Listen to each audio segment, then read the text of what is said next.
माझे नाव शिवन्या निखिल जाधव. आज मी तुम्हाला सावित्रीबाई फुलेंबद्दल काय माहिती सांगणार आहे. एकदा काय झाले, चैत्रा विचारात दंग झालेले दिसले. सावित्रीबाईंनी विचारले, का हो, कशाची एवढी काळजी करतात ते? चैत्राबाई म्हणाले, ये बघ, आपण गुजरातपेठेत शाळा सुरू केली आहे. हो का? हो.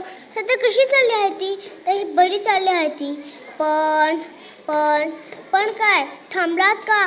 काय अडचण आहे का? विचारमागणं झालेले. चैत्रा म्हणाले, अडचण तर खूप आहे. सावित्रीबाई म्हणाल्या, ते मला निवडण्यासारखे आहे का? मी काय मदत करू शकते का? हो, तू मदत करू शकते. शिकवण्याचे काम तू सांभाळ. तू शिकवायला आली तर हेर मुलींची संख्या वाढेल. हो, मी जरूर येईन. सध्या किती मुले आहे? 7-8. असू द्या, आपण चांगले शिकू. इतरांना धीर दे.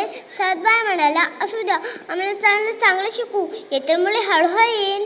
बुधवारपेठेच्या शाळेत सावित्रीबाई शाळा शिकवायला जाऊ लागल्या. मुलींनी शिकावे यात काही लोकांना पसंत नव्हते. बायकांच्या शिकून काय करणार असे लोक म्हणत. एक दिवस शाळा शिकवायला निघाली.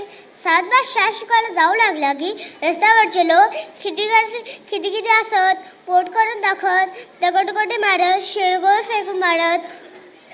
पण सावित्रीबाई मोठ्या देहाच्या ते डवलं नाही. त्यांनी ते सर्व सहन केले. अशा लोकांना ते बोलत, तुमच्या माझ्या बहिणीला मी शिकवते. हाती घेतलेले काम मी सोडणार नाही. ते जसंच बोला तसेच वागल्या. ज्योतिरावला आपण आपल्या पत्नीचा आदर वाटे. त्यांनी गोरगरीब, दलित, पिढी, तो मुस्लिम, तो ख्रिश्चन तसा भेदभाव केला नाही. आपल्या विहिरीचे पाणी लोकांना भरवून दिले. ज्योतिराव गेल्यानंतरही सावित्रीबाईंनी आपले कार्य असेच पुढे चालू ठेवले. 1897 मध्ये प्लेगची भयंकर साथ सुरू झाली.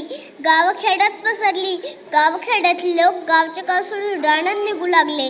अशा वेळी प्लेग निघून आजारी पडले. सावित्रीबाईंनी त्यांची मदत केली, त्यांची सेवा केली.